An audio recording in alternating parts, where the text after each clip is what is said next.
care that I'm live.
There's why. Sounds off.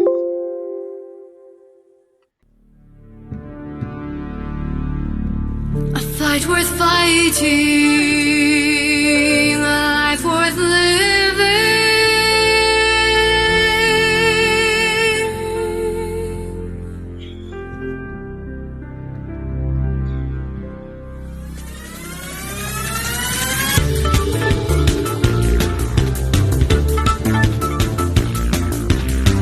Keep it quiet, don't say a thing if you're not happy. You are weak. I heard it said over and over again. I felt so down, felt so worthless, questioned every choice I made. If one was hurt, I believed it was my fault. And so I continued to pretend.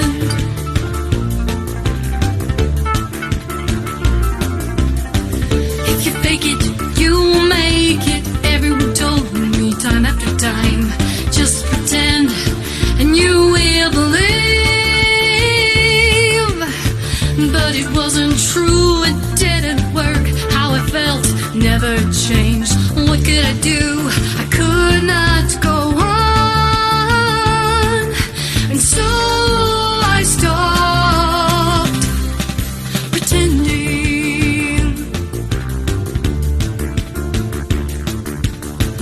I finally broke down. I couldn't go on. I knew there must be something more. Forget my pride. I asked for help. It came through others. I found my faith. Time to stop pretending. Time to stop believing. Time to stop pretending. Time to start believing. Time to stop pretending. Time to start believing. Time to stop pretending. Time to start believing.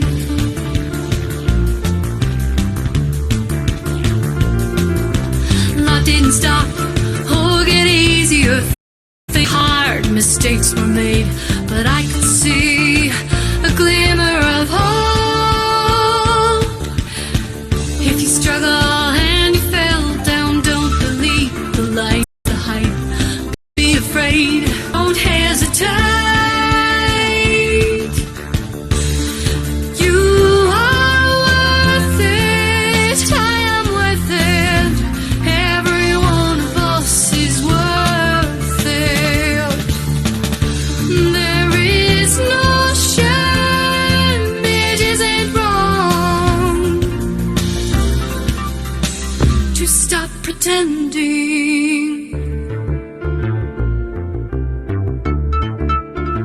to start believing.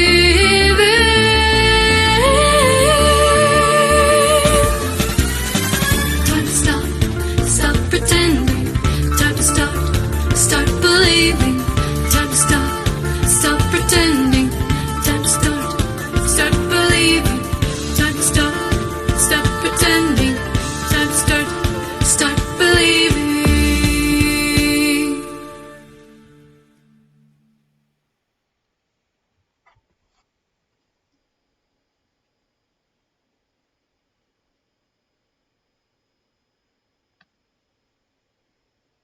Hello, everyone. So, I forgot to pause.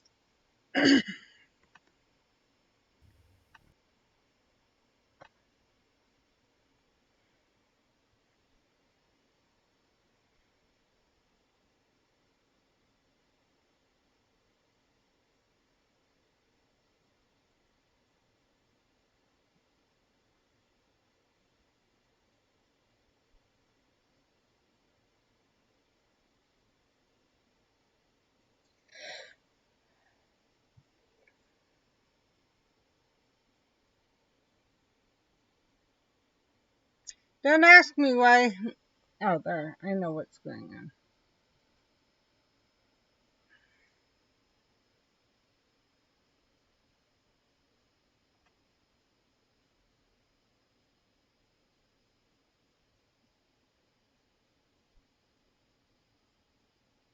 Yeah, I'll show you how far I got yesterday once my character decides to quit running.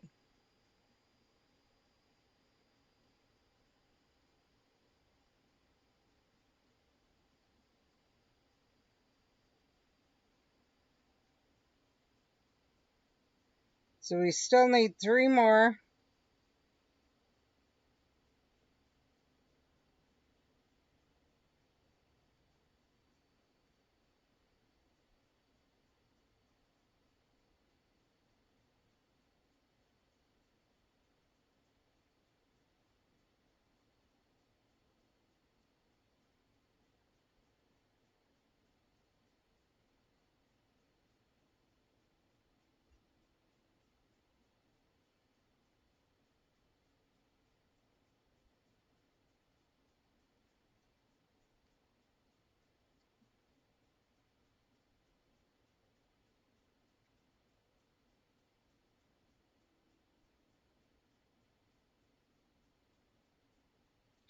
And of course, things gonna disappear.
We will drop a trace tonic to start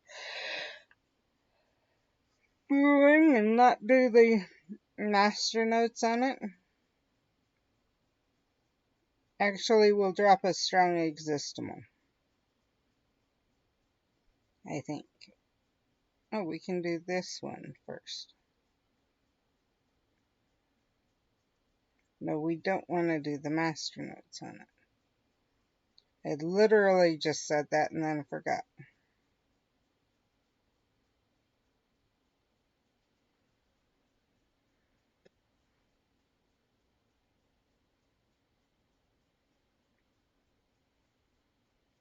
Bet this is distance. No, it's brew a potion. Okay.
The memory on this for the Twitch Studio Beta is way wacky. There's times it's showing me at over a billion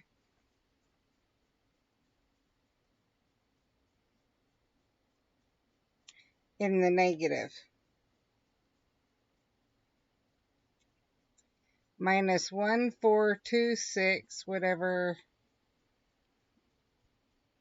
Oh, a trillion, not even a billion. It says B, but then it, or yeah, oh, bytes. So over a trillion bytes in the negative. So how do you use the negative?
That wasn't the one I went after.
As you can see, it decided to depart.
I don't know why it's not.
But I will say you're not missing anything.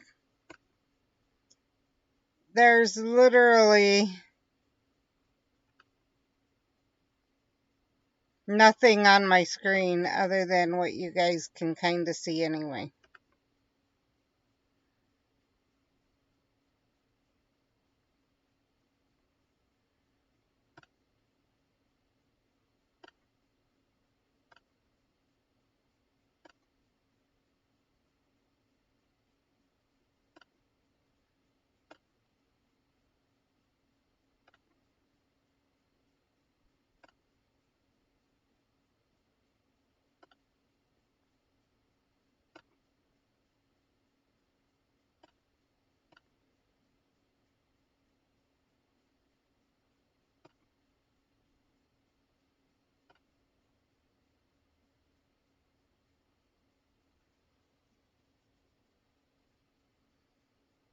I was hoping it would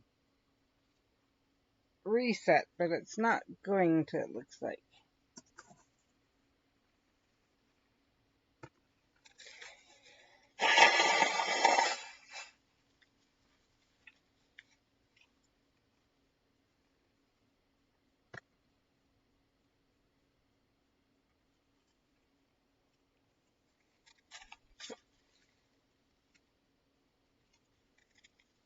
So this may not be the best answer either. We will see what happens.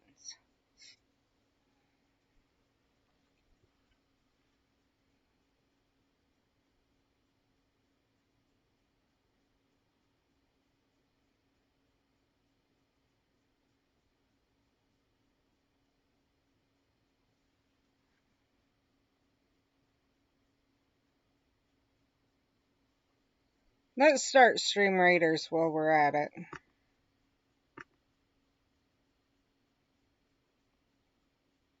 While we're waiting, board,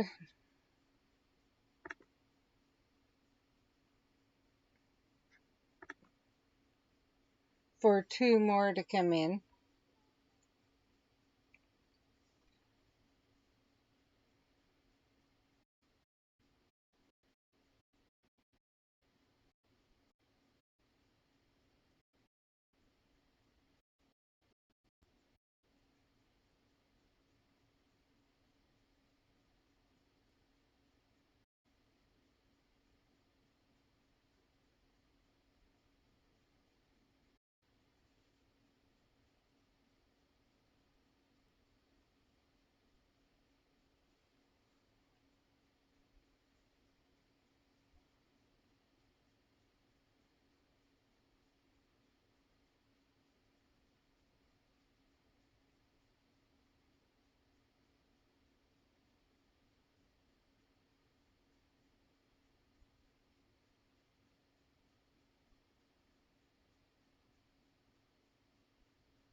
Okay, it's ready.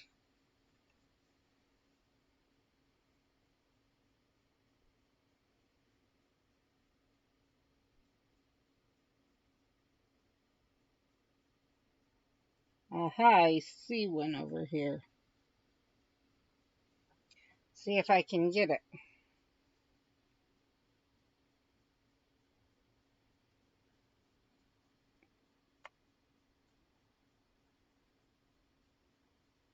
Wasn't what we need.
That didn't come through right.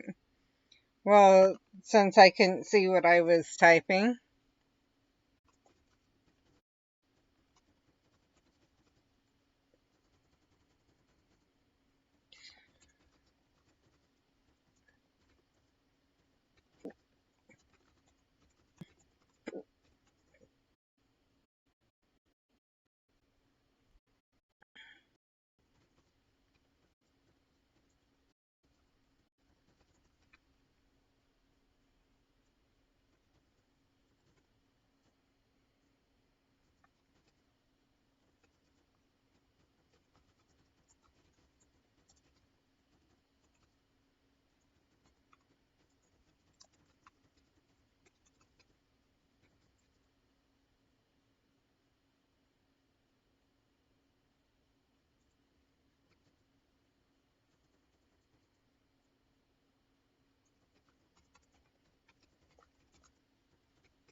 Oh, I forgot to flip over. I'm playing.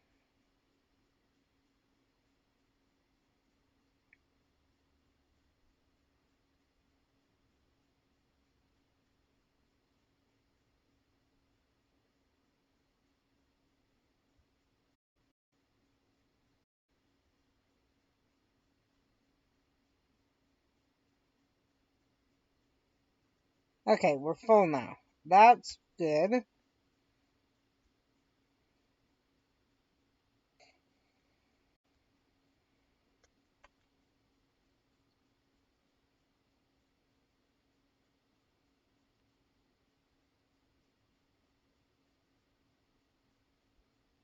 Okay, we need werewolves.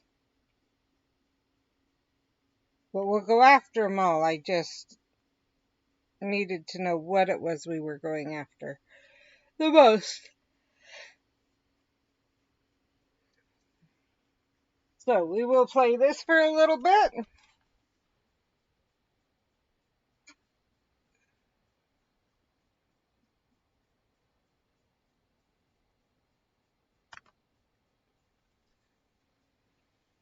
Hey Steph, how you doing?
This really doesn't want to come in or to be returned,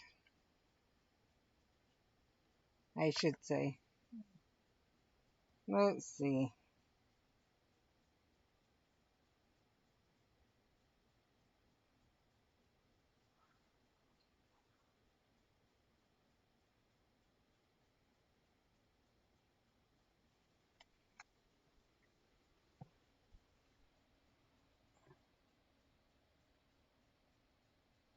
Uh-oh, you guys can't see it.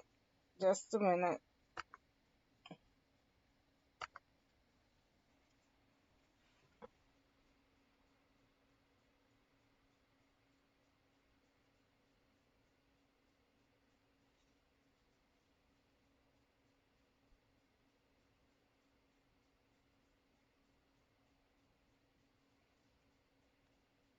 There.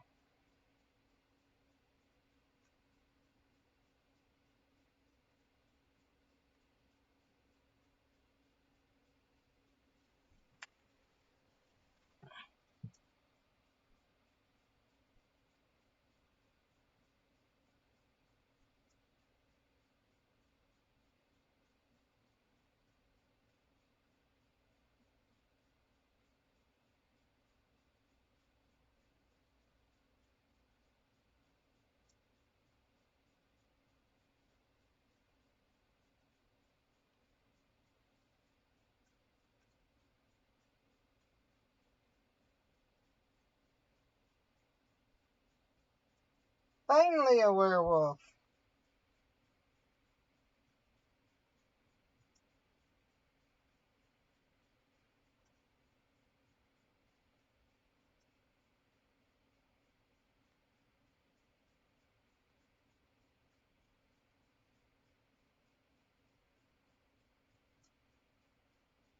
Oh, so I heard back and I found out why I had the wacky results. I forgot that when the trace tonic's on, you get two pieces for every one you return.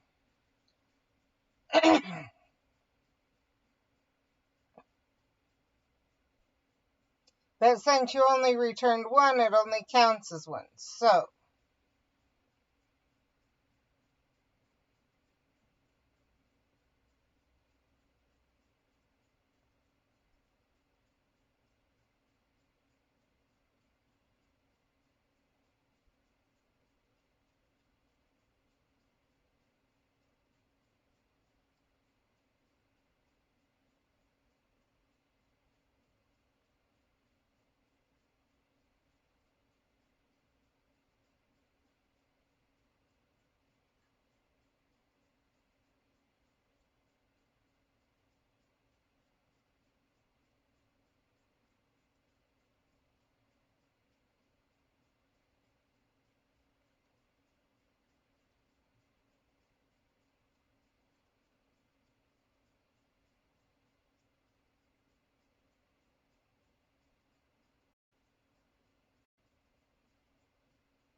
that's what happened yesterday, obviously, was the Whacky having returned or having more foundable pieces than I had returned was because I had the trace tonic going.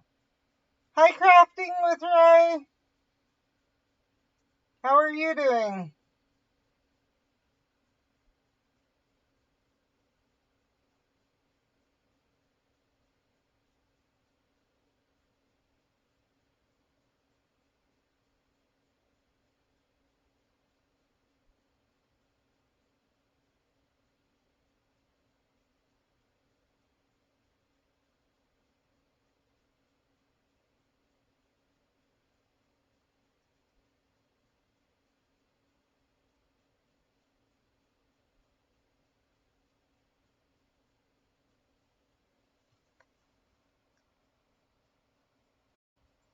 Just a minute, Ray, and I'll look at that.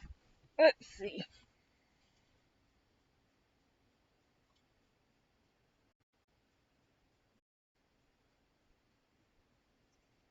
Where can I look at that?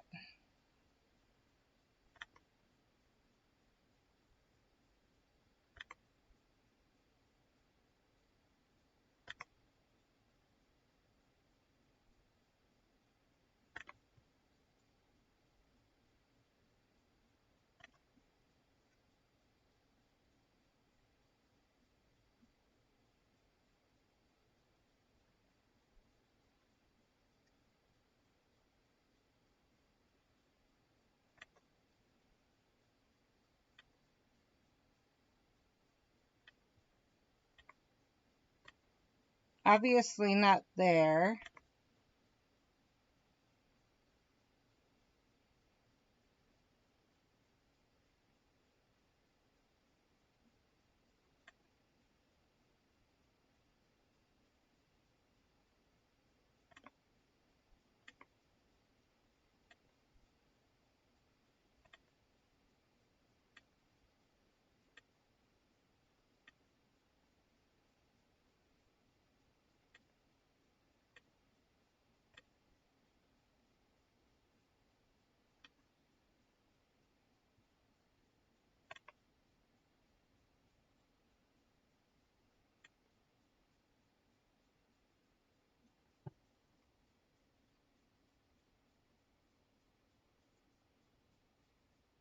I don't know what it did. I'm trying to figure out.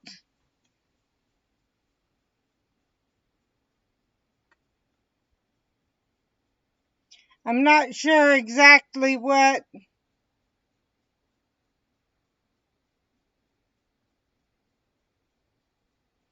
was said.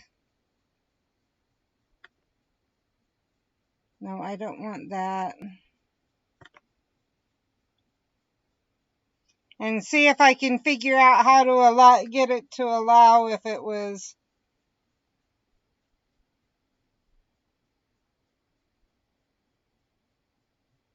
That's good.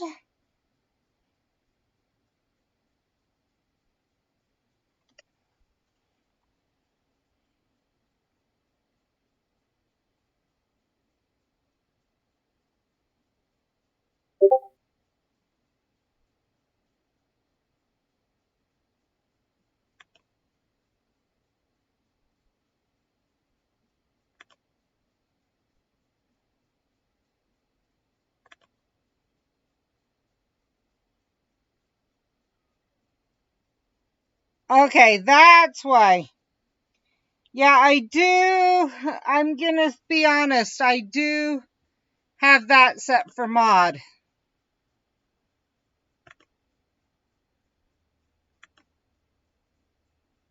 So that was why you got modded.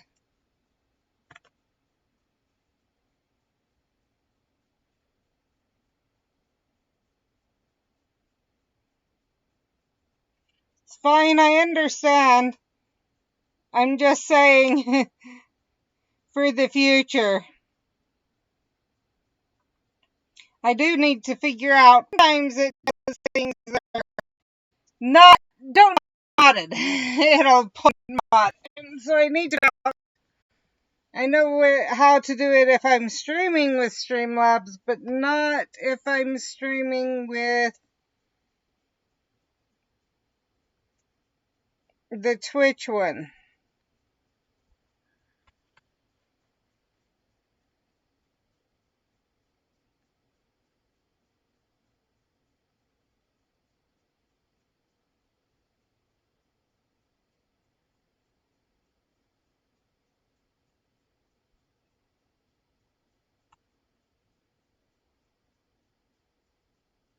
Well, I need to figure it out so that I know when it does do an accidental mod for something that shouldn't have been moderated, I know how to fix it.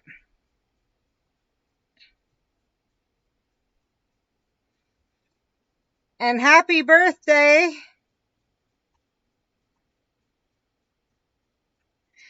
I understand being relieved on passing inspections. And Avery, it's going okay. I would have liked to, not today, okay. Friday. Still, I will try and remember Friday. But it's going okay. I would have liked to be farther, but things weren't showing up, and so yeah. And Steph, I totally get it. It happens. I hope your mom's doing okay.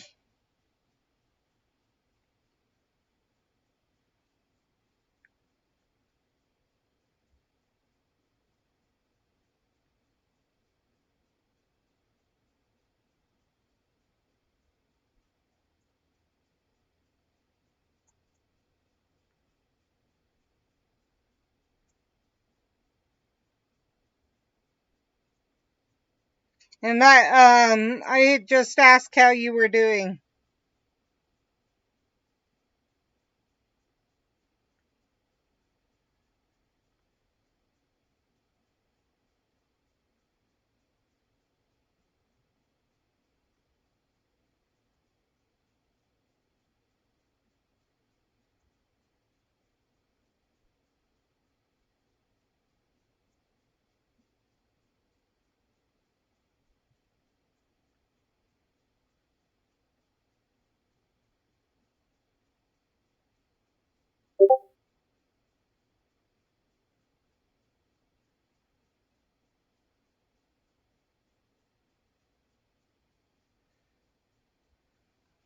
What happened with Sam? Nothing.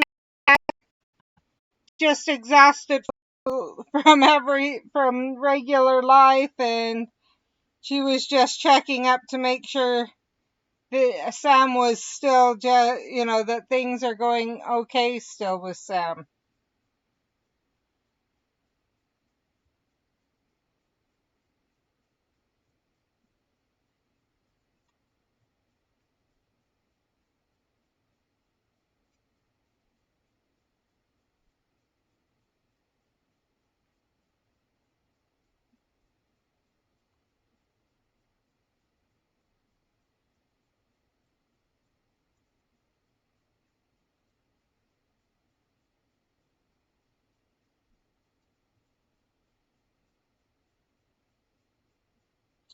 And I mean, I know about that dealing with cancer is always scary, but I just wondered if something more had happened. Like if it's, ah, okay, yeah, that would leave you exhausted. I can see why you're exhausted. I feel bad for her. I'm sure she's grateful for you.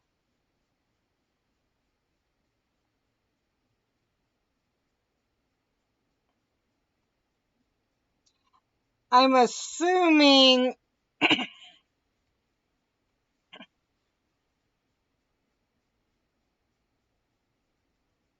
that's what I was about to say. Is I'm assuming that she's kind of been by herself.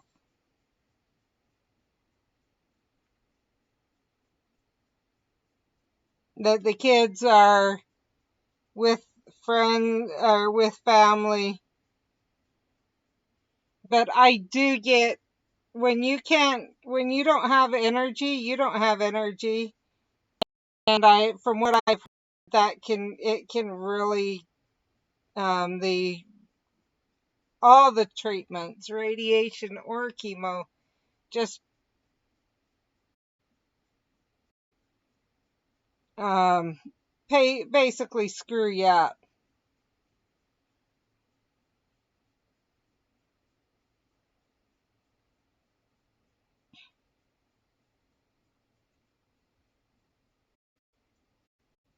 But she felt it, but there was anything she could really do.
Oh no,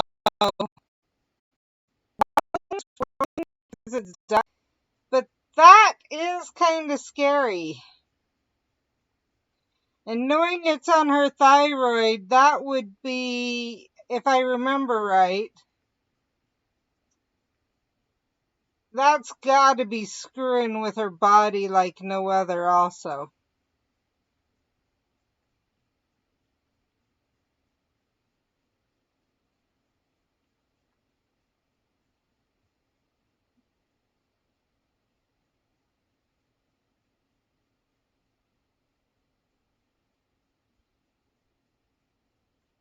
Yeah, I can see that. Just the emotional crap that goes with, you know. Honestly, a lot of people don't realize that stress can drain you more than physical work. So I totally get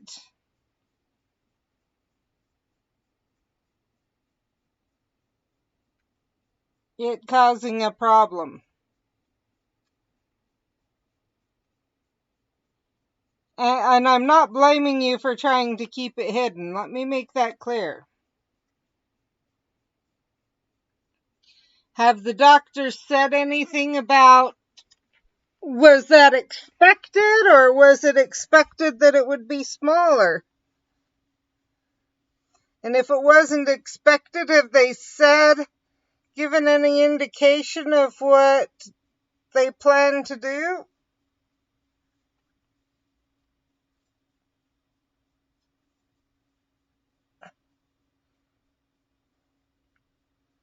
Nothing yet. Okay.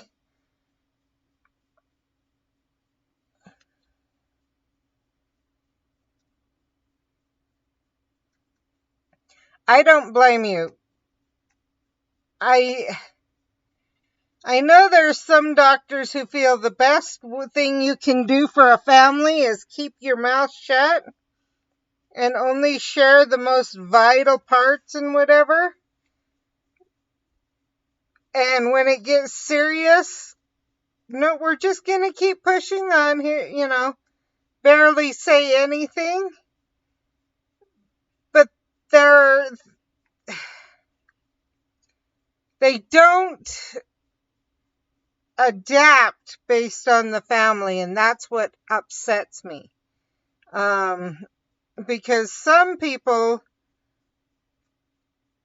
are better, even if it's negative, knowing what's going on, rather than the constant worry of what's going on, what's the next, what are we gonna do, they forget that people's minds can run wild and create way worse scenarios than are actually happening. And even if it is the worst, knowing that and being able to prepare for it is easier than for that same group of people than not knowing and wondering if it's the worst, but not being able to prepare for it.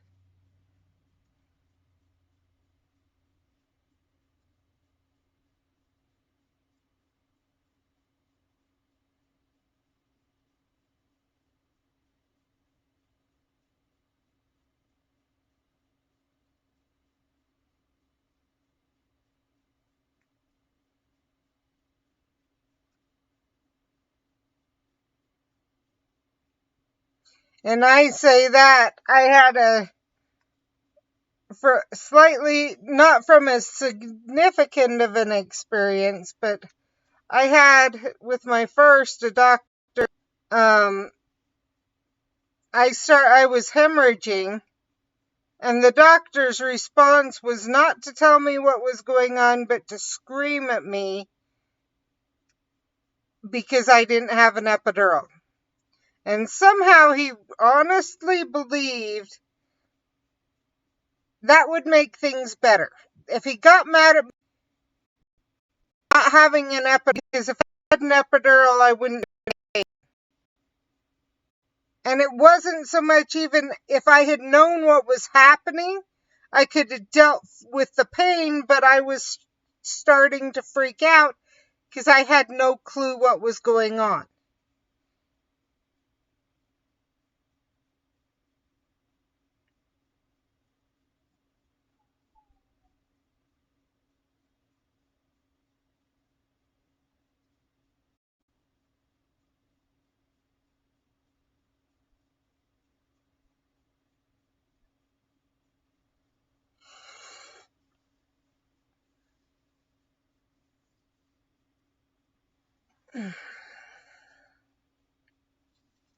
Oh my word, you're still stuck back here.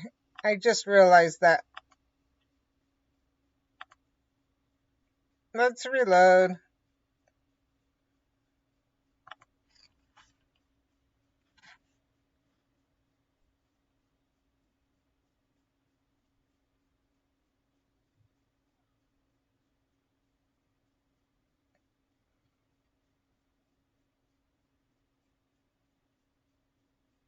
And I don't know, it might do to have her, if she's up to it, ask.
Because that is one thing. Once they're of age, it's doctors are less likely to share with the family and more likely to be based on just, yep.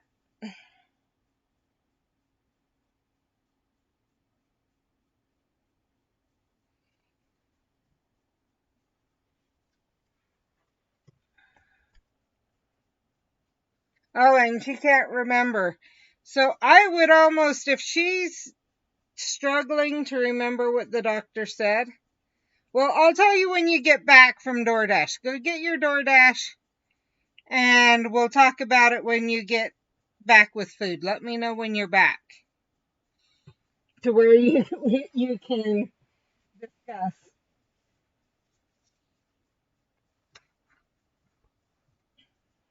I want to make sure you get food first.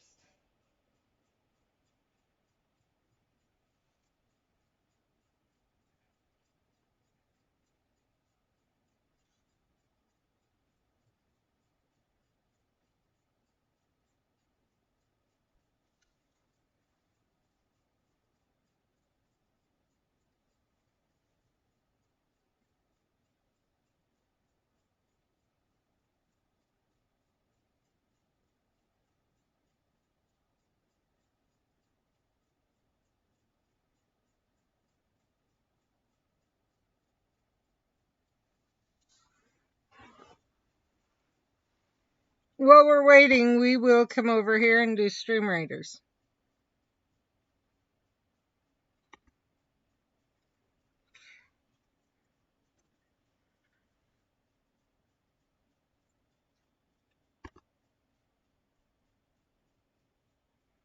Which obviously decided to turn off for a minute.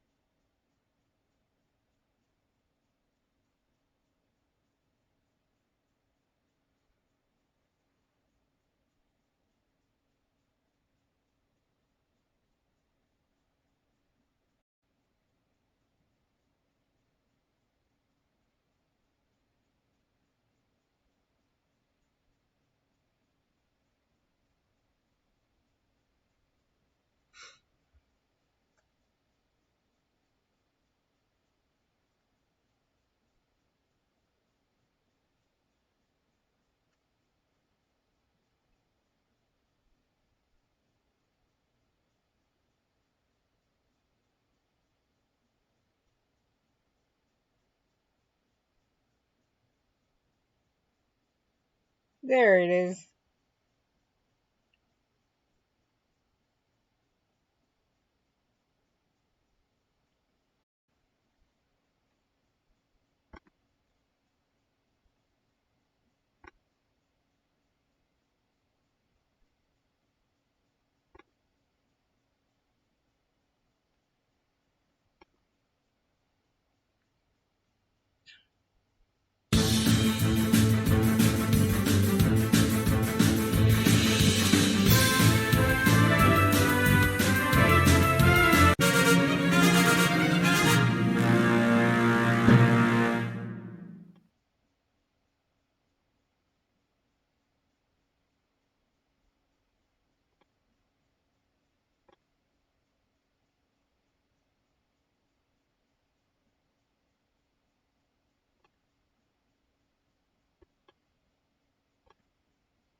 Okay, that's ready.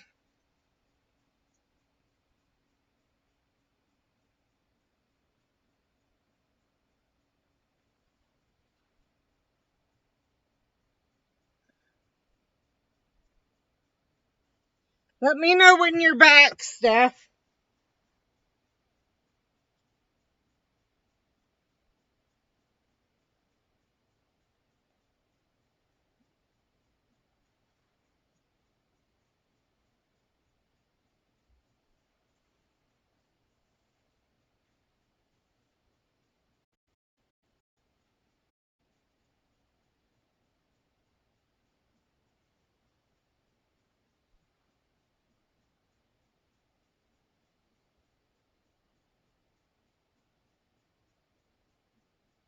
And thank you for everyone who's watching.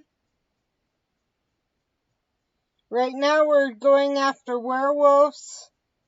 Once we have werewolves, all our werewolves, we will go back and look at or work on the book while we wait for master notes time.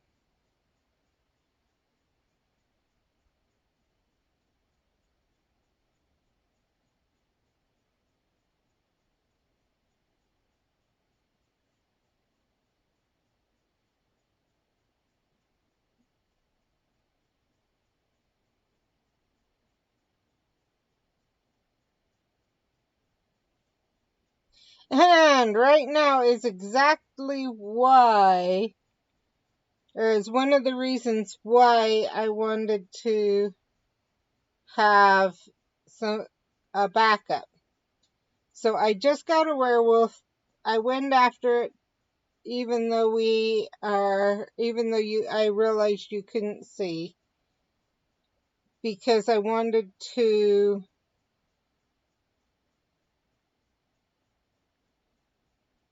make sure that I didn't lose it while I'm restarting your back. Okay.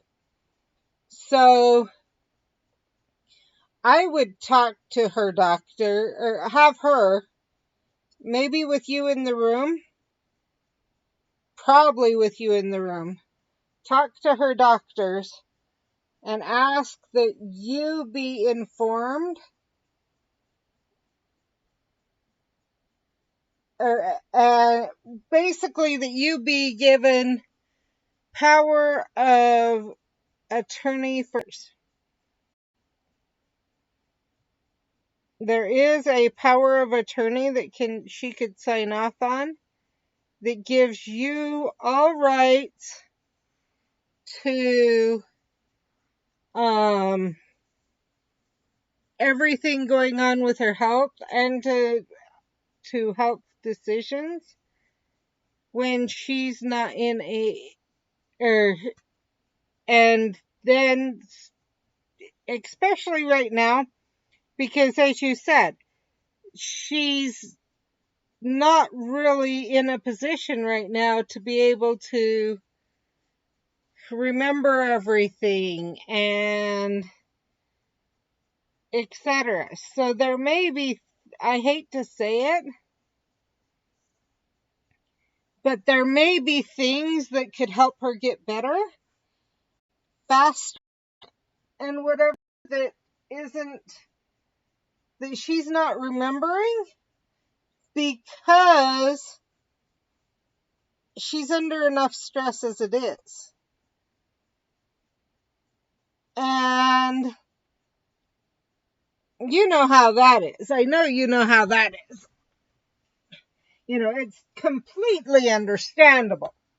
Nothing wrong with that. No blame. I'm not placing blame. Personally, I think I understand why they've done it. Why they've made it so that only the patient can get access to their medical records. Because sadly, there's family that are crap. And will actually, them finding out that a family member is in the hospital or sick with this or sick with that or whatever else will actually put them in a worse situation. However, and so I know they need that protection in place. However, it does cause issues for cases where it would actually benefit the patient to have their family be informed. So while we're waiting for the next wolf, I'm going to pull this up.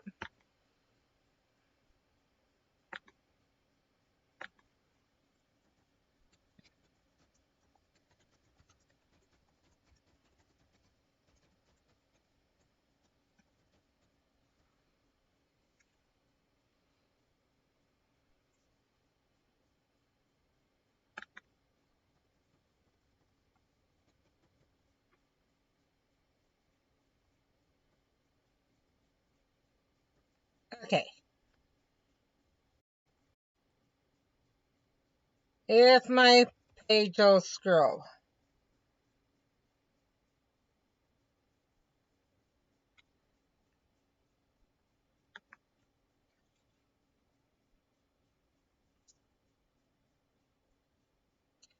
Gives the person you name the power to make healthcare decisions for you if you cannot make them yourself.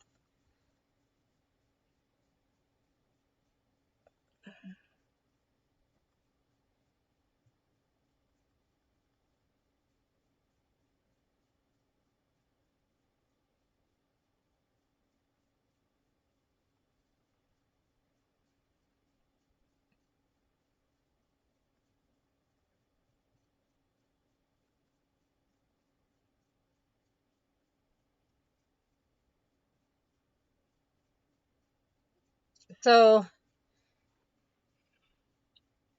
if I've got, remind me, I think you're in South Carolina. If so, let me know. I will send you the link to this. Because while it says it's for aging, so like HIPAA, all individually identifiable health information and medical records shall be released without restriction to my healthcare agent or agents. And it so basically this is effective whether or not I am mentally competent, has no expiration date, and terminates only if I revoke it in writing and deliver it.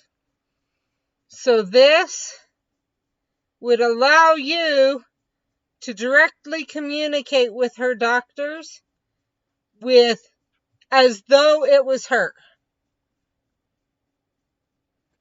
while at the same time allowing both of you to make decisions.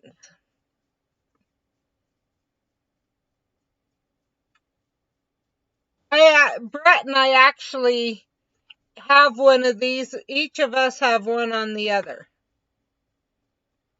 So it's not even necessarily something that you have to have, or I mean, something that you have to be in a situation you think there's going to be issues. We actually did it in 2010 because Brett broke his back and I was going into surgery. And so to make sure everything was in place and that there were no issues if something were to happen, like if something were to happen with Brett and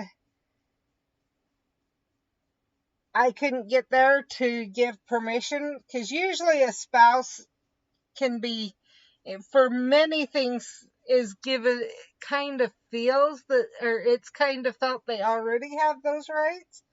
It's not guaranteed, but it's kind of assumed. But we wanted to make sure that if something happened with Brett and I wasn't in a position I could do something, that we had a plan in place that someone else could help him. Something happened with me and Brett couldn't concentrate at the time or things like that. So we had in secondary for both of us.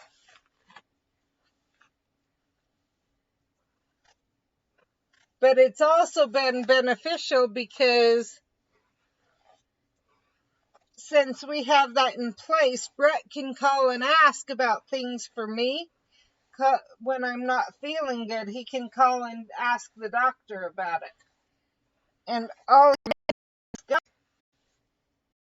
the health power of attorney allowed to talk to him about everything with me.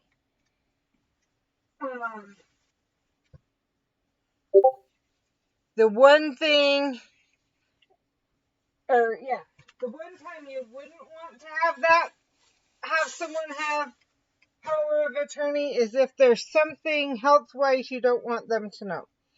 Now, I don't think Sam has any of that, so that I think that might be something wise to look into and to talk to her about, especially as she's starting to feel better, as she starts coming out of it. The longer, and especially where it's apple size, and so it sounds like she's going to need more treatment. This way, you can have a way to help her stay on top of her treatment better.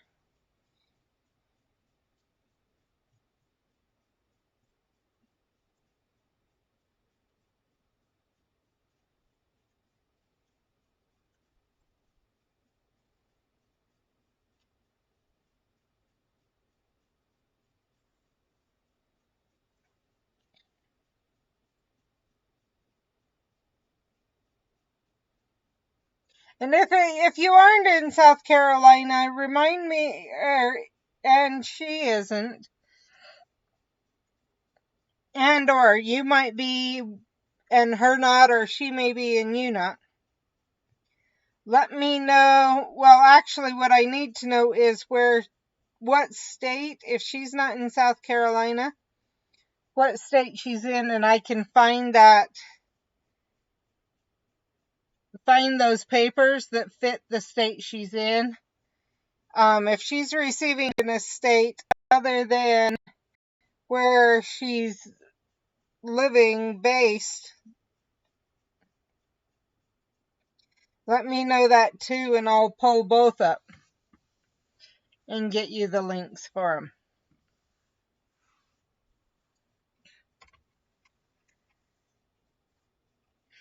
So, power of attorney and healthcare power of attorney are two different things. So I'll send you this because because with power of attorney, that only goes into place when when they cannot talk for themselves. But since you have power of attorney, you could even make sure, basically, it would be even easier to get this, even though she's maybe not quite with it, to get this into place. And once you have this in place, because it overrides, or because it specifies HIPAA in it, then they should talk to you. And if they refuse, you can say, are you aware that you are violating healthcare power of attorney? And remind them, and you're able to, you have a better chance of being able to get them to talk to you with healthcare power of attorney. Because with healthcare power of attorney,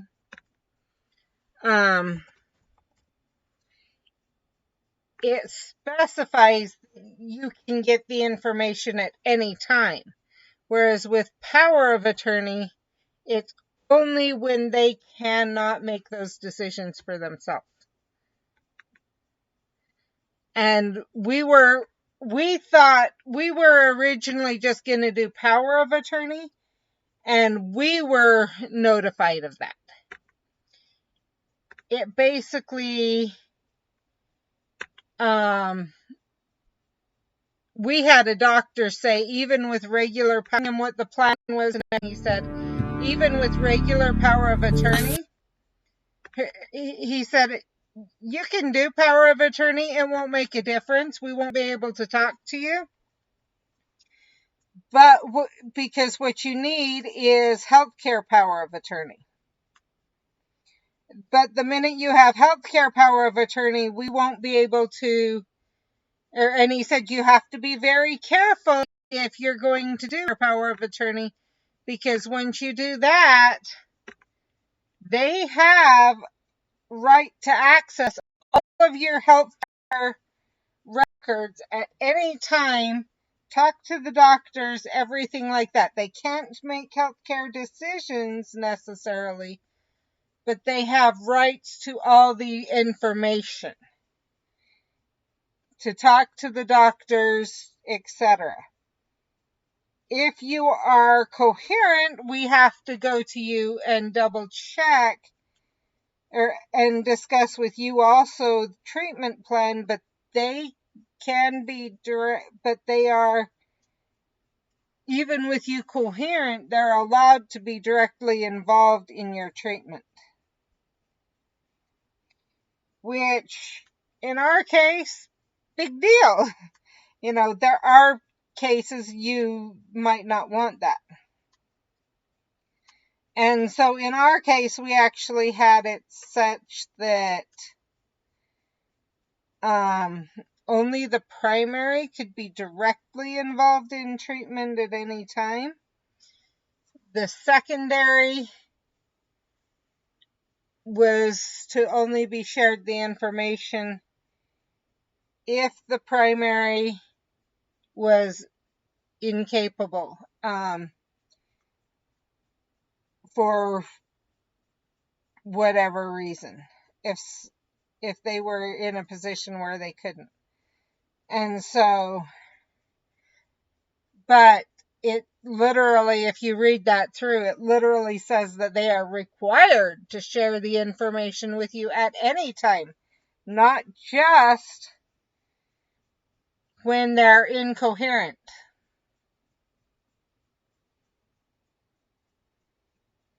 So that I can't promise, but that might help. I know that's what we were told here, is that just a regular power of attorney would not be sufficient for the doctors to be able to discuss it with us.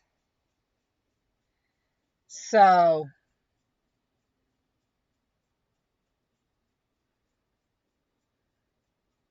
but I would hope that ends up helping.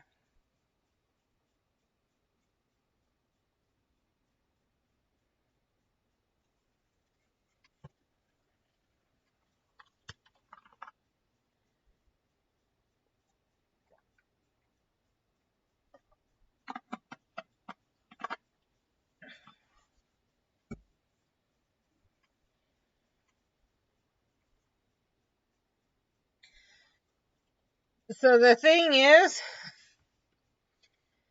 the difference is, for anyone who's not aware, and the reason you would want both, power is power over your state and your physical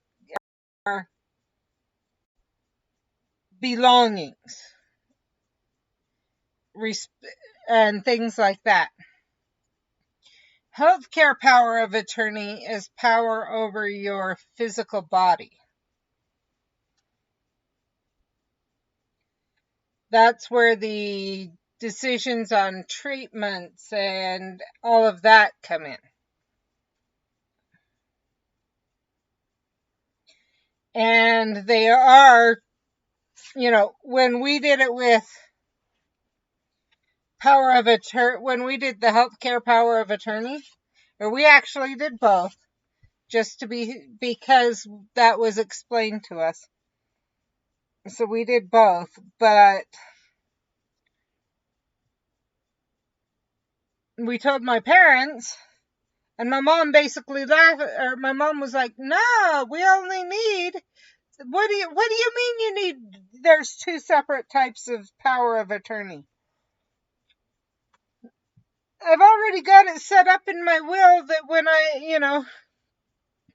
or set up so that we've given power of attorney if necessary to," and discussed it. And I had to literally sit her down and say, actually, they have no rights to healthcare decisions. It becomes a family decision, according to doctors.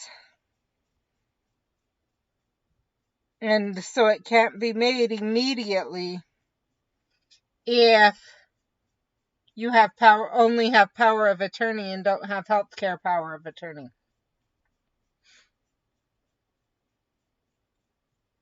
It's as though you had no power of attorney in effect if you don't have healthcare power of attorney in regards to your healthcare decisions. And that's basically the way it was explained to me by a doctor. In fact, I can...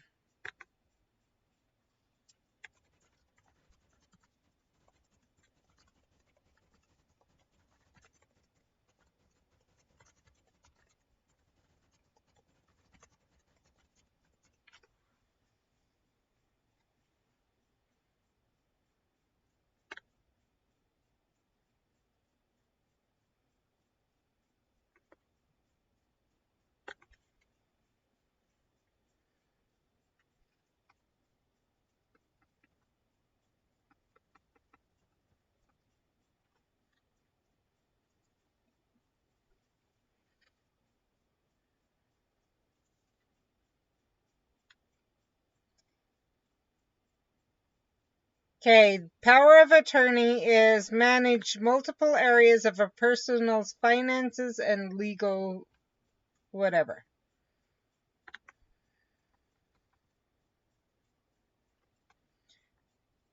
Take over another person's financial responsibilities.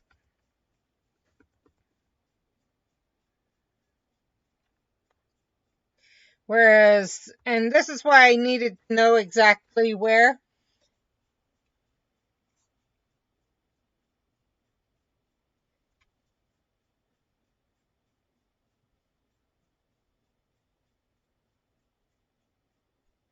Okay, I would just double check because, and maybe that, because because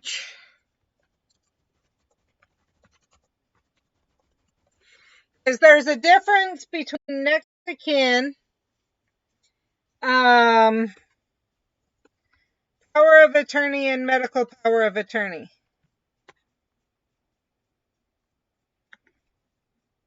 That's the problem.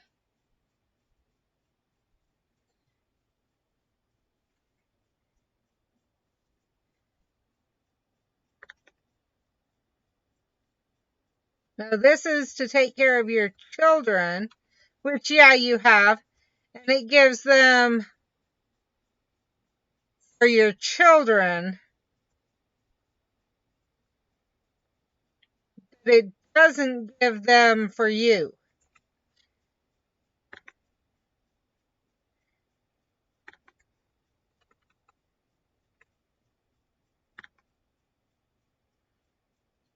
At least according to that one.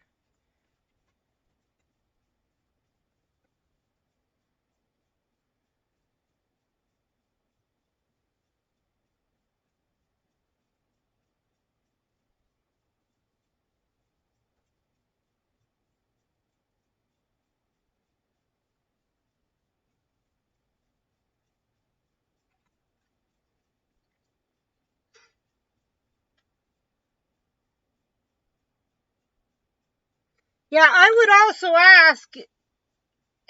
would just ask the doctor, how do I get power of attorney?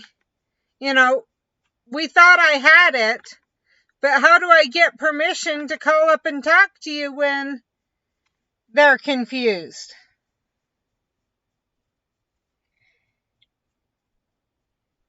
I'm glad that she's going to FaceTime you in, but I would specifically ask while you're on FaceTime, say, what do we have to do so that I can get all this information? And then if he tells you you're missing something, you know what's missing and you can get it taken care of. And it's possible you have everything. I'm just saying, I know in Utah, if you don't have the medical power of attorney, but you have everything else, So, like, if I were to, or if someone were to, from Hill,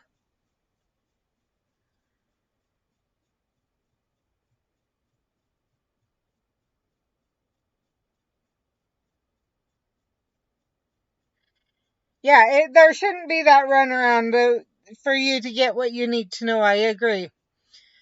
I know here that people from Hill Air Force Base, even though they have the next to kin medical, or the next to kin and power of attorney through the Army, if they go to like LDS hospital or something, they actually have to have a Utah power of attorney form to be able to, they have to have the Utah power of attorney turned over for whoever's missing. So that person,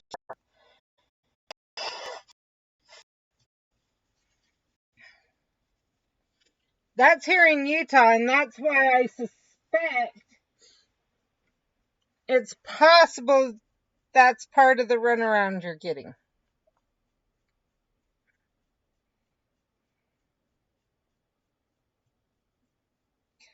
I know my aunt was power of attorney for my cousin, or I believe she was, from what I heard, after his divorce. But he was in the Army, but she had power of attorney and next to kin.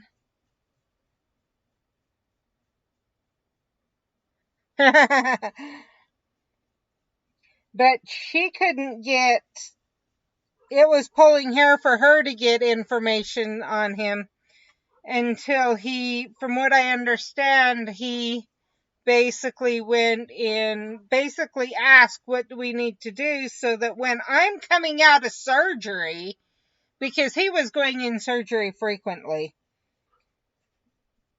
that when I'm coming out of surgery, I can actually get the treatment I need.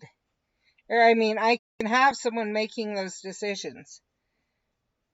I'm going to pause because of that snack break. I'm going to turn off the sound for a minute because someone just came in. Just a minute.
That was actually perfect timing, Ray.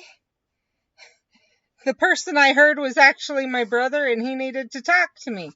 So I needed to go to turn off the sound for a minute. And Steph, I totally understand. Can't wait for tour to be over, for her tour of duty to be over, so she can leave and just hope she doesn't get called back up because of everything happening, even when, because I know there's a certain period of time they have to go into the reserves, that they can be put back on active duty. And I don't remember if after that it resets the amount of time they have to be in the reserves or not. So,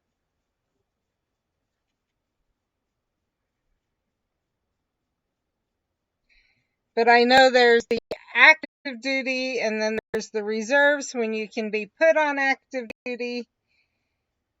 Now, I do believe because situation things would be a little bit differently. My understanding is because she is a single mom. Um, if her reserve unit was called up, she would be put on duty on a base or things and not sent overseas, but that my understanding is they still have to, at least from everyone I've heard from, they still have to deal with the reserve time.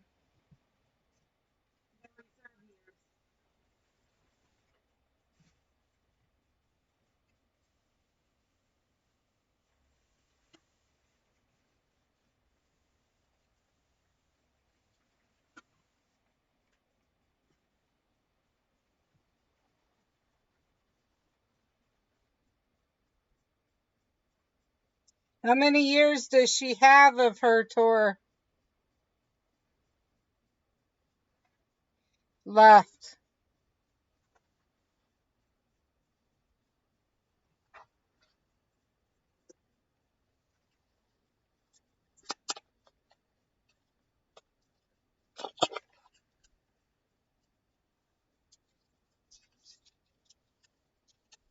24 months. So a year and a half, and then another. After that's over, she has 2 years that they can call her back up.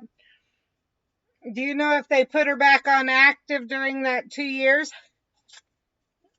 Does it reset? And when she goes back off back into reserves, does the 2 years reset and she has to start it all again, or does it just continue counting down even while she's on active?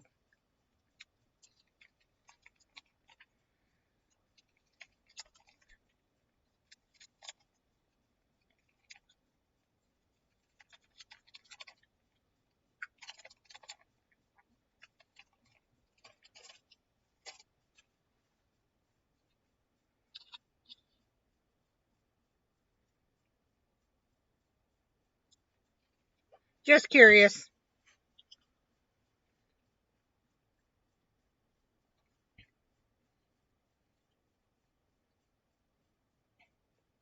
I was wondering if she was called back up from reserves, if it resets. I know it doesn't start right now, so she's got 3.5 years left at least, but the question is if they call her back into active duty because of things going on in the world, will it lengthen that?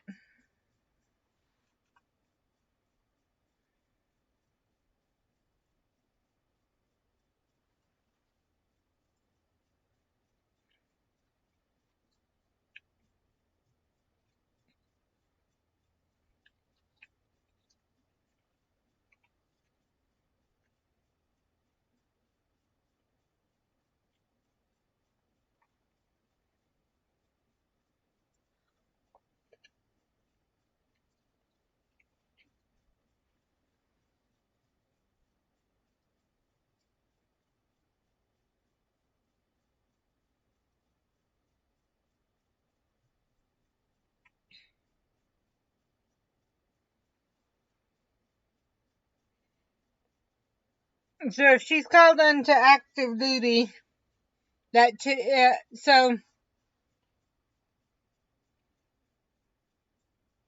if she's called into active duty when she's on when she's gone into reserves, then she's still only got the 42 months from now for freedom.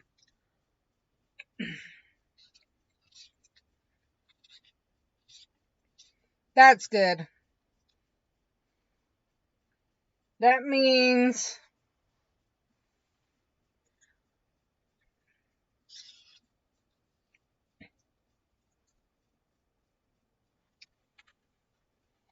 by the time her kids are 7 or 8, she should be free. Unless, I will say that she may not be stuck for the next year and a half.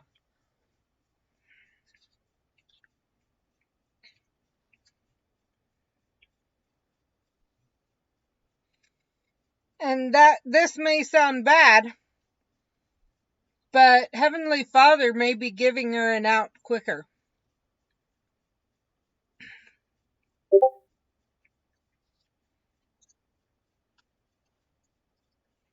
That could also allow her extra benefits. And that is with everything going on with her chemo and everything, she could be put into or not with her chemo, with the radiation and everything. And with the cancer, they could be waiting until, or she could end up, yeah, exactly, medical discharger.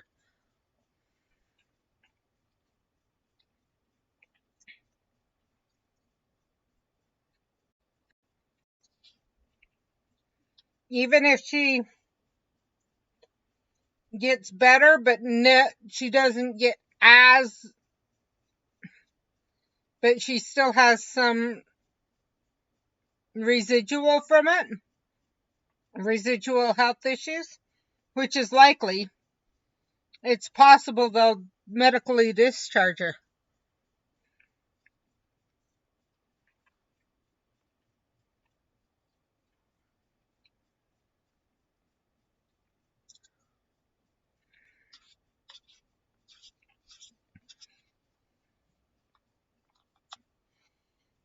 I know with my cousin,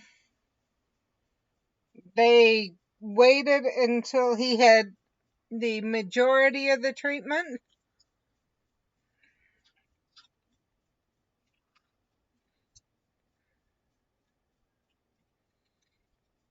because he's always going to have treatment, but the majority, and then medically discharged him.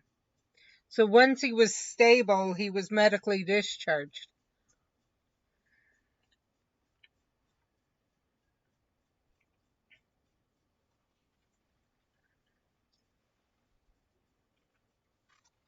Actually, I have two cousins that had that happen with.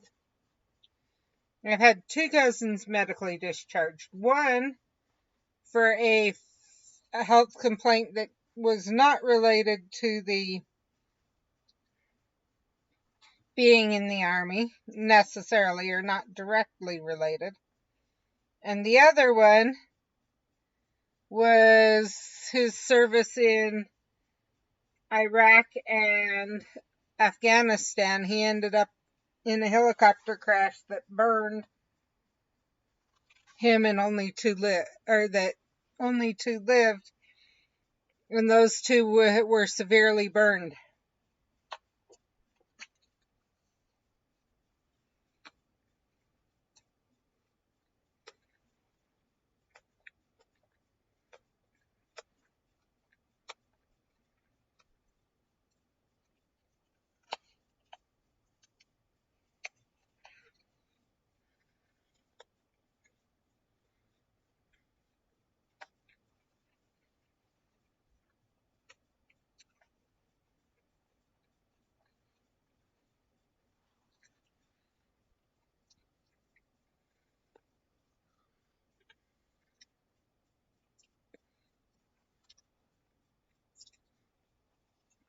And of anyone you'd think would get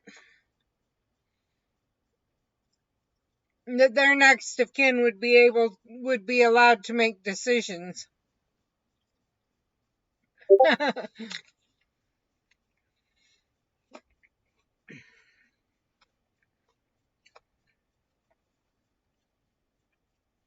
It may be hers too, so maybe part of what's going on is setting her up such that they don't feel they have a choice but to medically discharge her.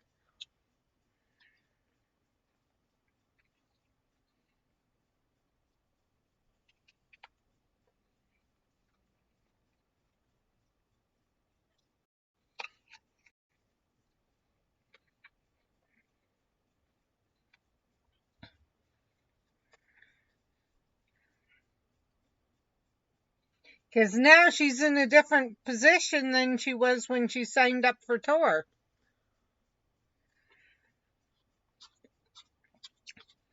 A position I doubt she ever expected she'd be in.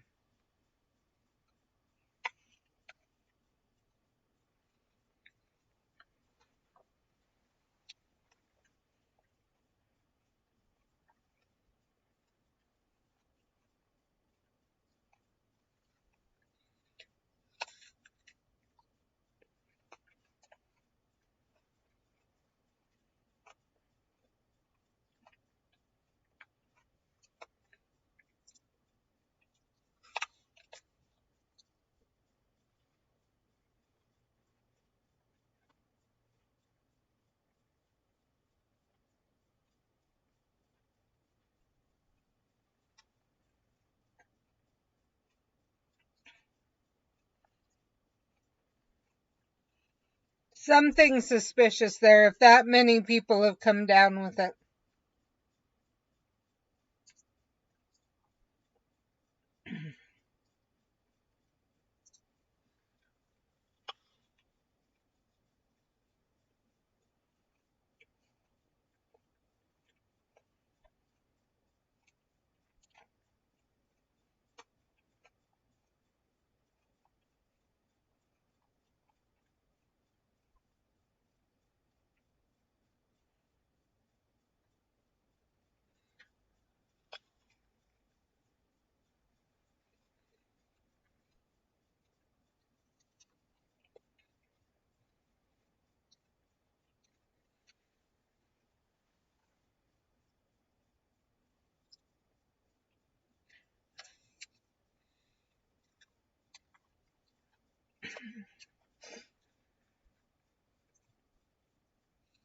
I can't say there.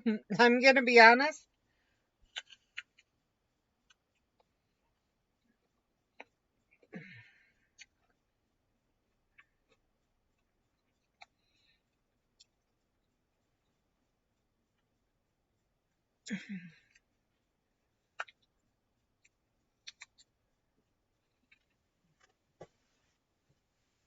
And some of it maybe they just really don't know. But also, I hate to say it, one thing I do know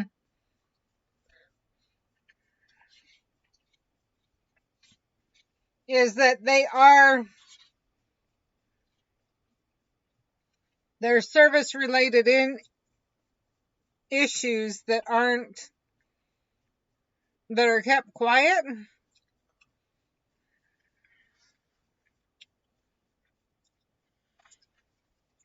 partially because weren't treatment costs would go even higher.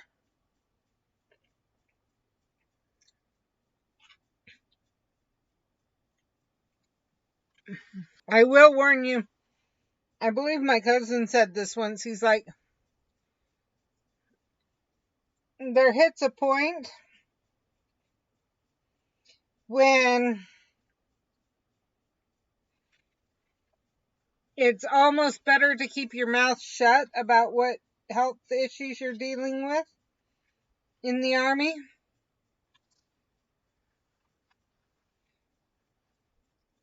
Because if you're like, basically, They could be omitting facts. They could be not sure. And so they don't want to say and have a run of people all trying to claim the same thing.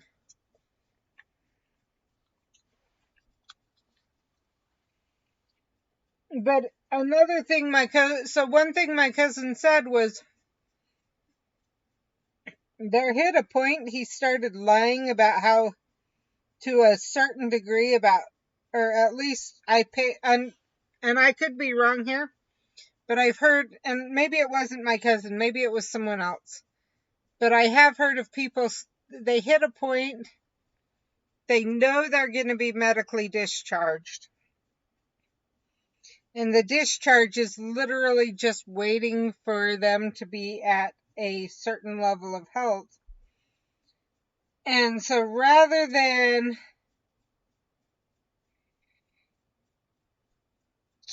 being kept under lock and key, in a way, on having to be on base, visiting their doctors, whatever, they start downplaying the symptoms so that they can get their medical discharge. And then go to a regular doctor and, yeah, they have to pay more because of it, but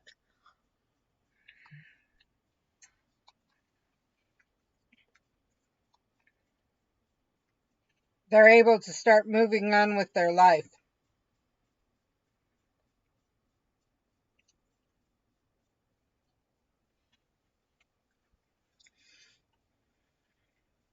But yeah, it does sound suspicious if that, for that many people from one unit to end up with cancer.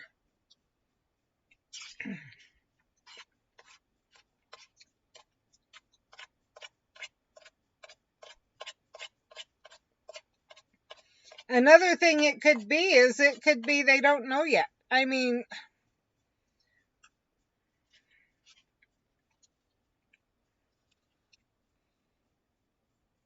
usually cancer doesn't, I mean, just looking at it medically, it's shocking to me.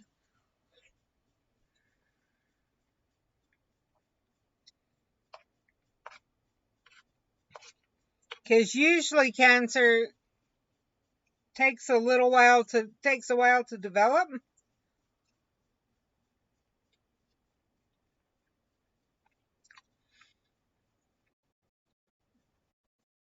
Okay, when I'm not doing some, and I think I can think about it, I'll send you.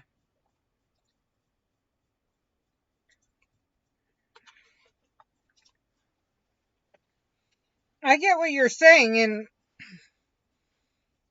my medical brain's straining with it, what I've heard already. And I'm wondering if they honestly may not know the answer.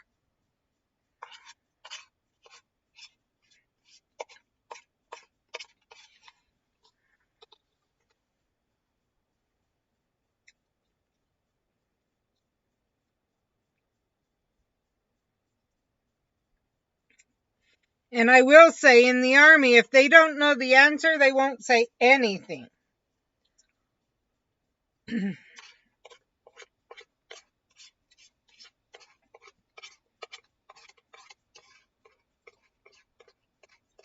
Because they don't want to take responsibility for something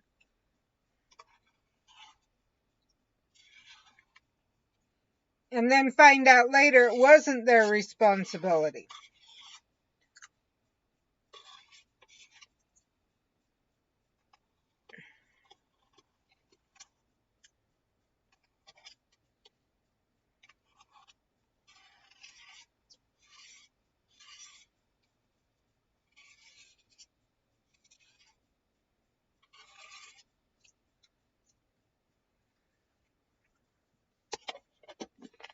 And so the amount of time that she's been home makes me wonder if the reason they're not saying anything is because they are still searching for answers. And if they were, I hate to say it, but because of the way people in the US are, and because of the way the army's been run, and the government and whatever, if they were to say,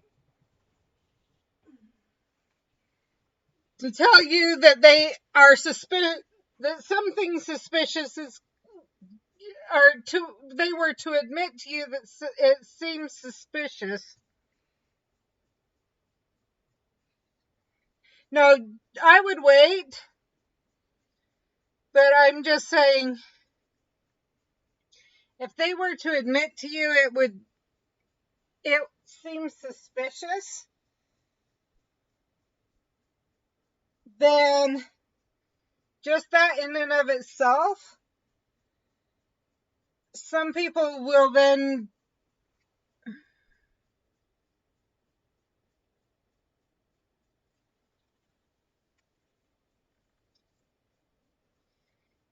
well, to me, I won't say that that one's suspicious just because um, they came down with cancer, so they could be trying to get them near their family and then discharged once they were at the appropriate health level. I will say, if it's being separated, I don't know.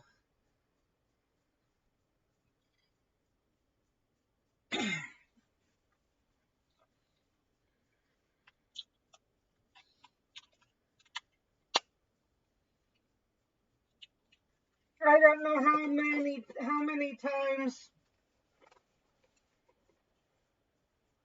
things like that happen without needing a cause versus needing.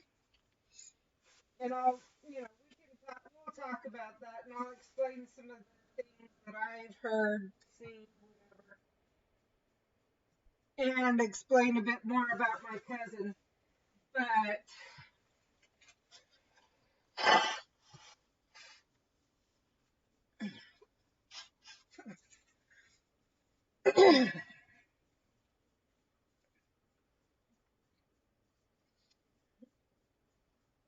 I do get where you're suspicious. It just, and I'm not saying that there isn't something going on. My question is if they know what's going on.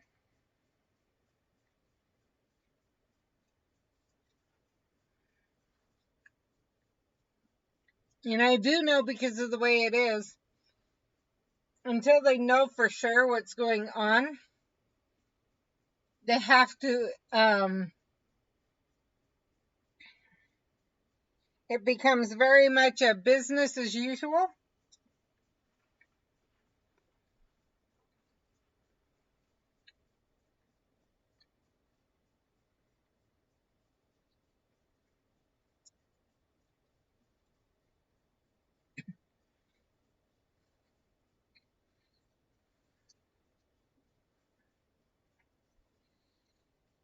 And I do get that.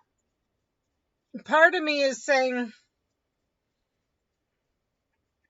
I have some suspicions on what's going on to a certain degree of why some of the decisions they're making may be being made. But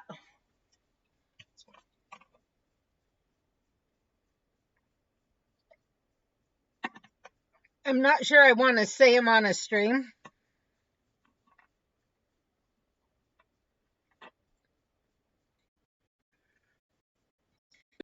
because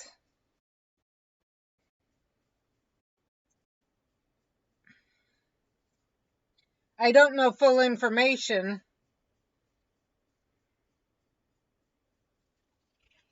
enough to say, yeah. And I don't want to be too battling.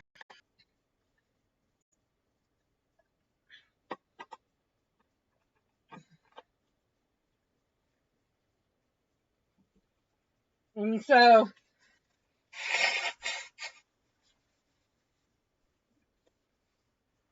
but I do have something that may have an idea that may explain it in a way that you may, eh, not saying you'll accept that it's the right way they handled it and are handling it, but that it might not be as suspicious as you think. Wrong way of handling it, but maybe not as suspicious as they're making it seem because they're handling it wrong.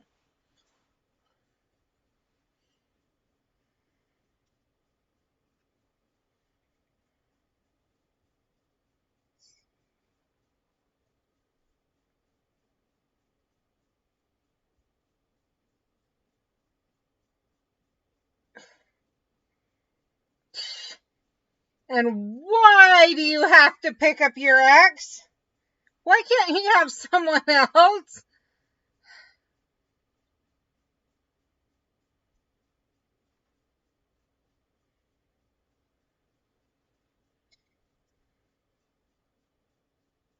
I'm rolling my eyes. That's all I'm gonna say. I'm rolling my eyes there. Okay. Okay. I guess I can't. So he's helping you and Sam out. I can't complain there then about as much. If it had been just he was off on a joyride and you had to go and tried to insist you go pick him up,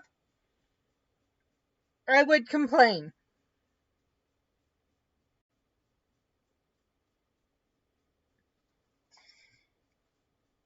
Okay.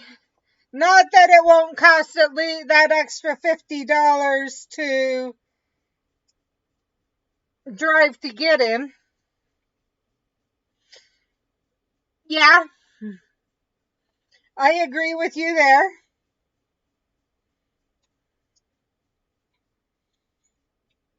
As I was saying, if it weren't for the fact he was at least doing, it's not like he's saying, hey, I went on vacation to have fun and you have to come pick me up.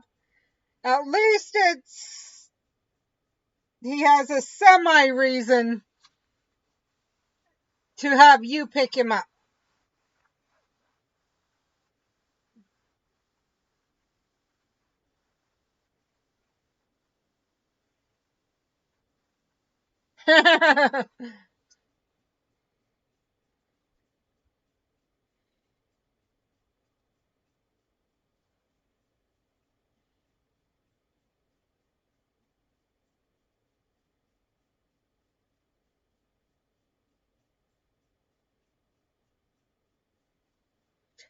That was perfect timing for my omelet to stop.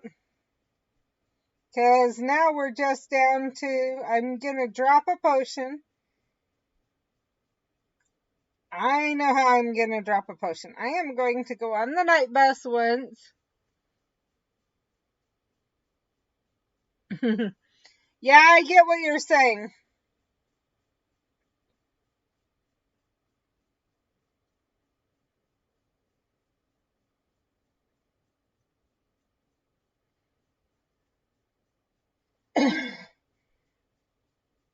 From what you've said also, I'm going to be honest, I wouldn't be 100% positive that he isn't just doing it specifically so you have to spend time with him.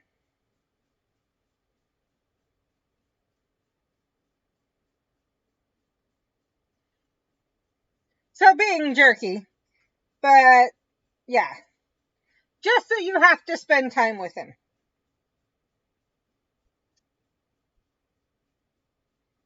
And he can pull your jerky out.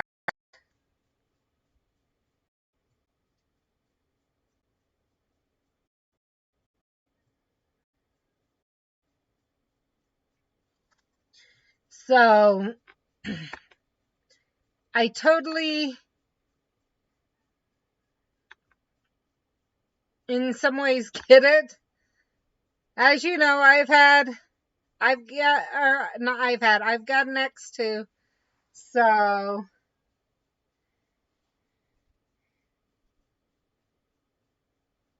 I do understand some of those things with exes.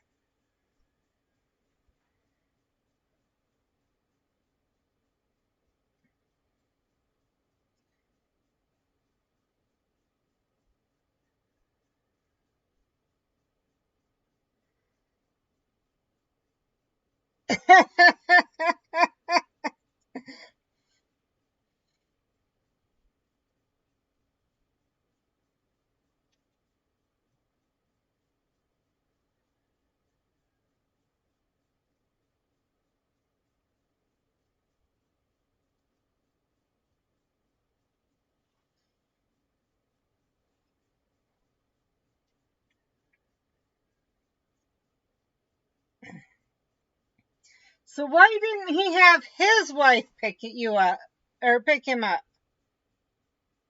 if he's married?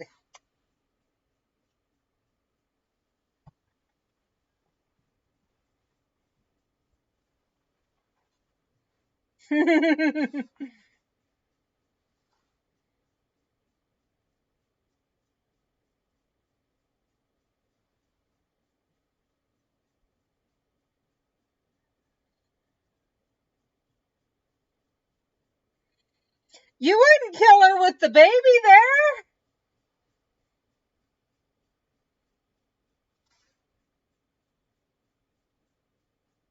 there? Okay.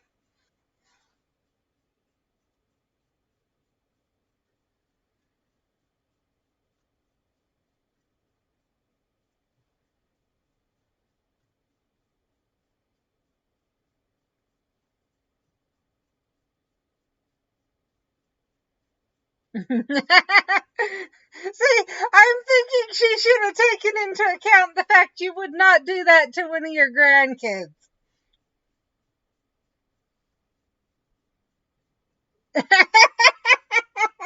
Okay, I can't say you wouldn't try that.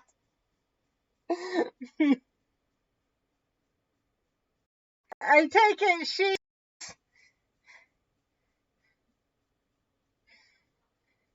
caused you stress on more than one occasion.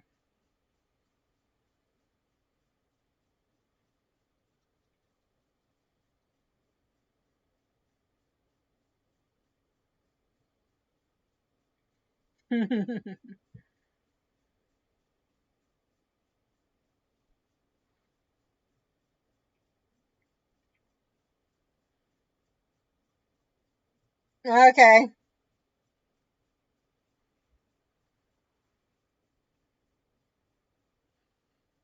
So you wouldn't even want Harper near her anyway, if you could help it.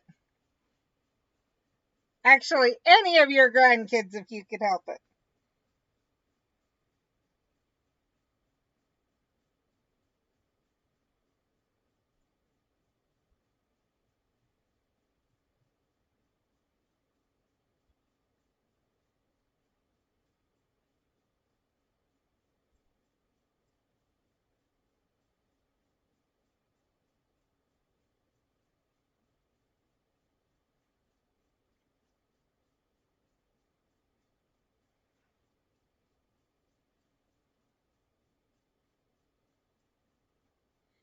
Mm.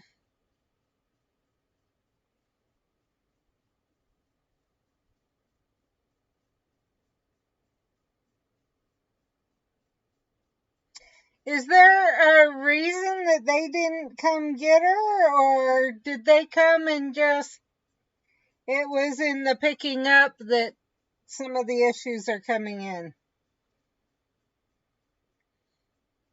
Or is it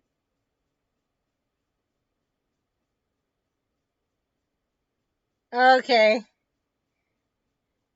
I was wondering.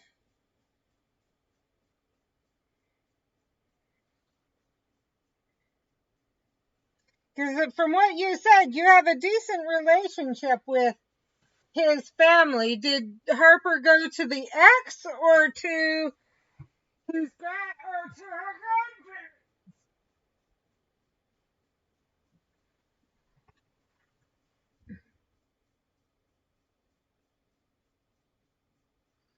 grandparents? Okay.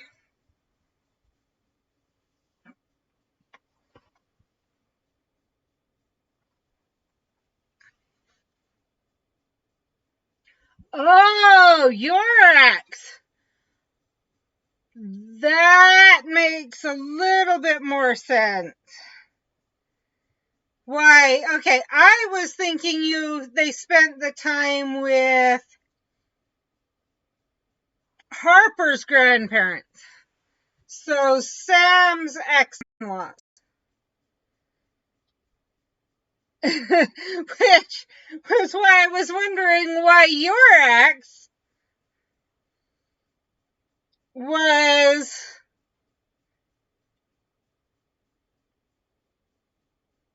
had got or I was thinking that yeah,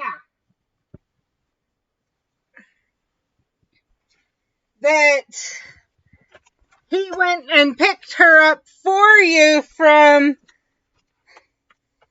them and was just flying. No wonder. Okay.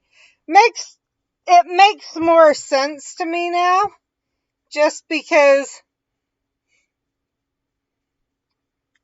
it it adds up why she wouldn't want why you might be more willing to act the minute you saw her. And so why she would be afraid. It makes a lot more sense.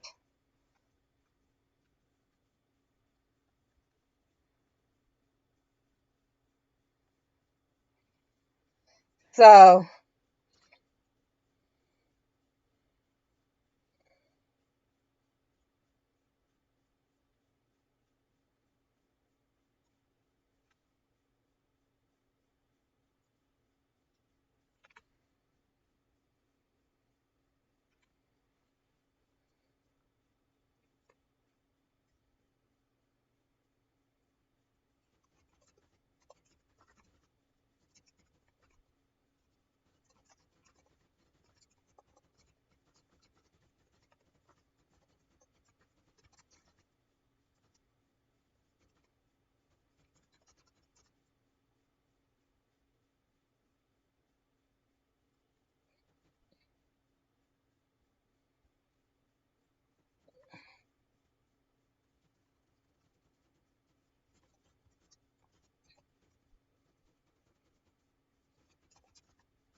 sounds good. Yes, go relax.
Nope, nope, nope, nope.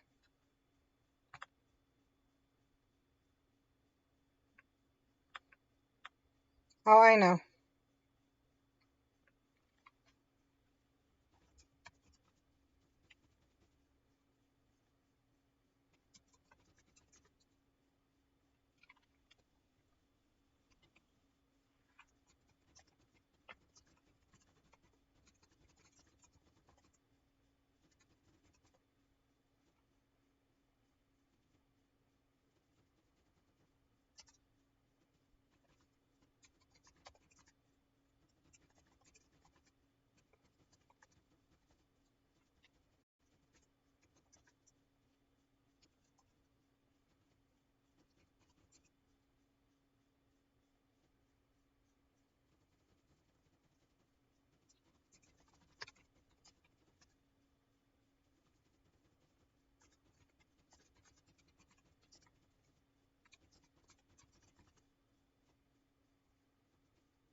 Okay,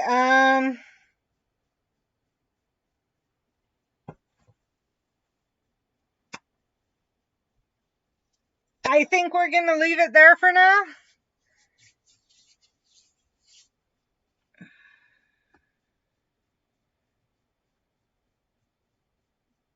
Let's see how many words we're at.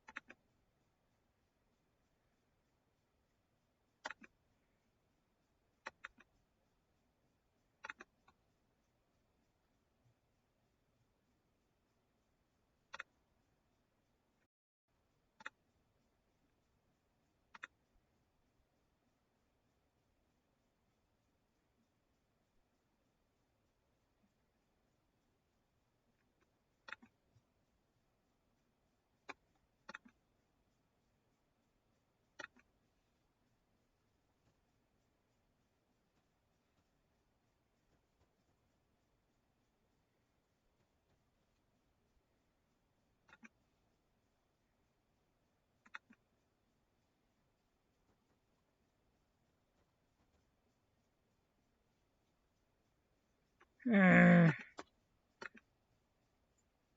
that again.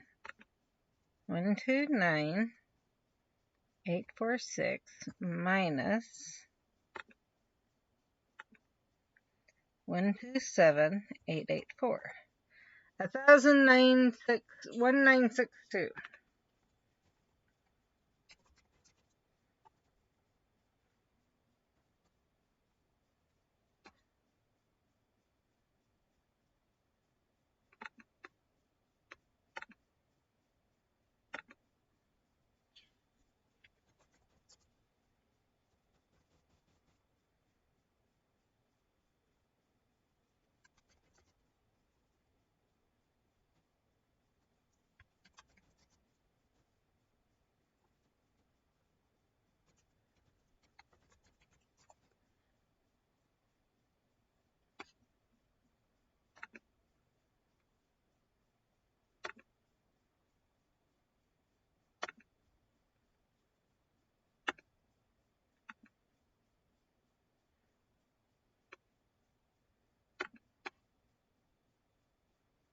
Now, let's see if we can find people live.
I need 3. We're gonna raid Steven because it's been a while since we raided him. Or the Gaming William, I should say.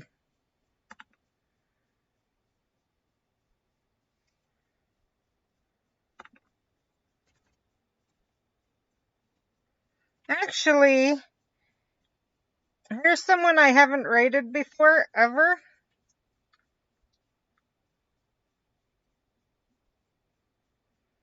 I think we're gonna raid them. But the gaming was live, just so you know.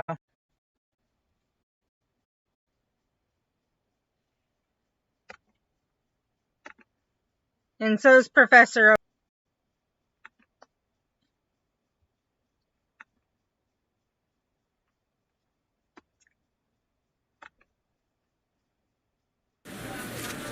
I need 3 uncorked slushes. Adding strawberry. Sonic uncorked slushes, ready for pickup. Undocked. Oh, SK, how's it going? Ew. Basically. Maybe he's not close to the other phone. Oh, maybe. Hey, welcome in, Raiders. How's it going? How's it was Wizards Unite? I hope you had a good stream. If those of you... Oh, I was looking up there for a second. I was like, what is that? For those of you popping in, if you don't know me, I'm Jess. This is Any Adventure Goes. I'm a full-time variety streamer. We are currently hanging out for Travel Tuesday. We're playing